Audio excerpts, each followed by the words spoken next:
Okay, so parang araw mga teknik at meron tayong wansa dito na gold.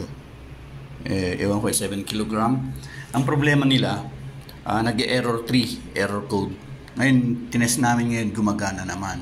So, ang error 3 kasi, mga teknik, base doon sa ginoggle ko, yung kanyang, meron siyang pinaka-cover switch or electrical switch ng kanyang cover na pag binuksan, nag-toggle yun or nag-open, magbibigay ng error 3. So, yun lang naman ang nakikita kong problema. Malamang sa kaso nito, naglulus lang. Kasi sa ngayon gumagana siya mga teknik. Ayan, gumagana siya. Ngayon ito yung error 3 pag binuksan natin to. Ayan. Kita niyo yung error 3. So dahil dun sa kanyang limit switch or pinaka contact switch para sa cover. Ayan, nag-error na siya.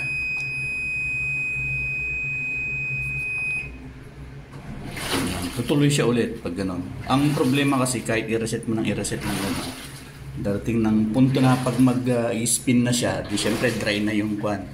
Pag ni-reset mo uli, babalik sa original daw. Yun ang problema nila. So, ang gagawin muna natin ngayon, ibabypass natin yung switch na yon, tapos obserbahan nila kung gagana na siya, okay na yung, nawala na yung problema. So, confirm na, yun ang problema natin. So, tara, bubuksan lang naman natin dito sa likod. Ipatay muna natin.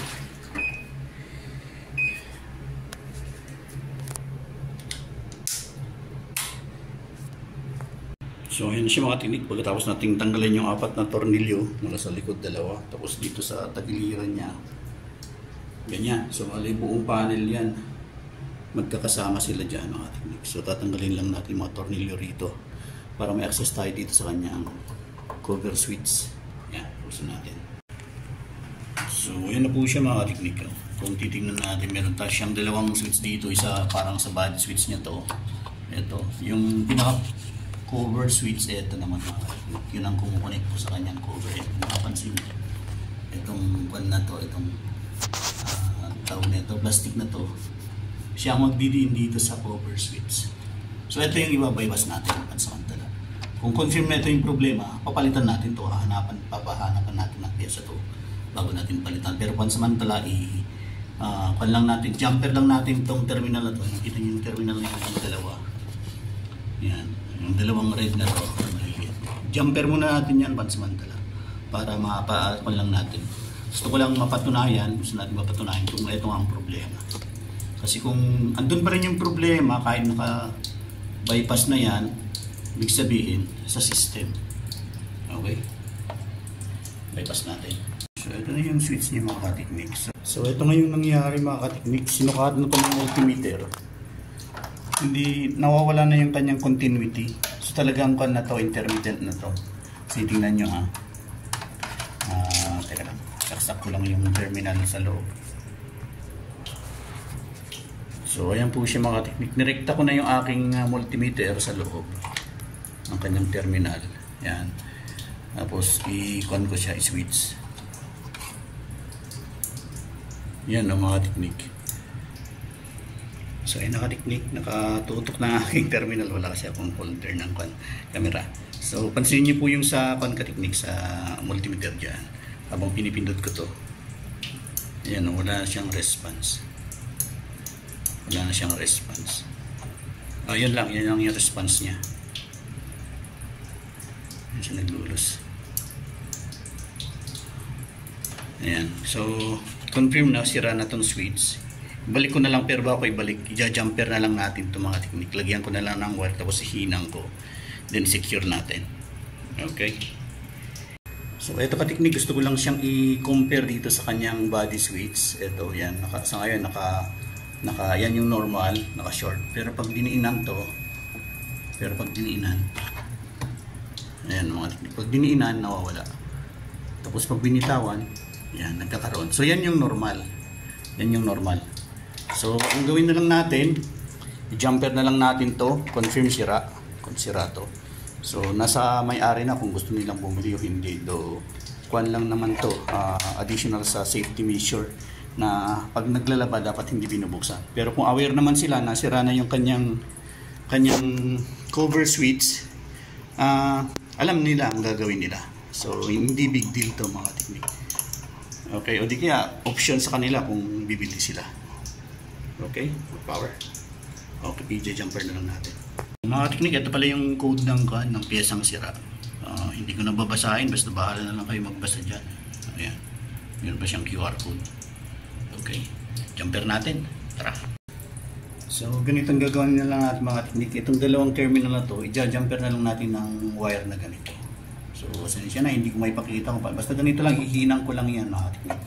Yan yung ating panghina. Hindi ko si magawa dahil wala yung stand ng aking camera. So yun lang, pinapakita ko lang yung gagawin natin.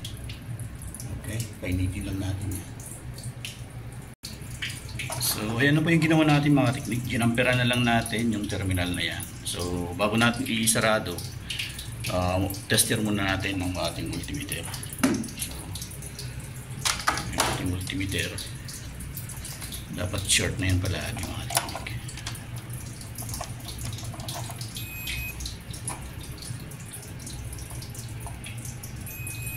So ayan po siya mga technique. So okay, goods na po tayo. Yan. So kinuha ko na lang yung code ng kanyang piyesa, yung ayan pa yung kanyang code. Yan. Pinicturean ko na lang. So option po ng may-ari kung gusto nilang bumili. So yan. Secure lang natin, then testing. Okay. So yan mga technique, tapos na po tayo. I-testing lang natin. Nakasaksak na rin. Yan. Power on. Tapos play na kagad sir, no? Play na kagad. Program. Ito, tapos ayan. Pag quick lang, wash range, tapos yung water level, pag 15 lang, ito na, start na. So gusto lang natin makita na wala nang error na lalabas. Do kanina walang error naman talaga. Pero yung complaint nila kasi bigla na lang lumalabas eh. So dahil doon intermittent na yung kanyang switch. So ngayon gumagana, ibig sabihin yung ginawa nating jumper, yun, matagumpay yun. Yun nga lang, eto, pag binuksan natin to, tuloy-tuloy pa rin yan. So yun yung sinasabi ko. Na kahit bukas na to, tuloy-tuloy yan. Kaya kung aware yung mga aware yung mga may-ari, alam na nila yon. Though, yun lang talaga pag, yan, tingnan nyo, pag binuksan natin, wala na yung error. Hindi na lumalabas kasi na-bypass natin yung switch.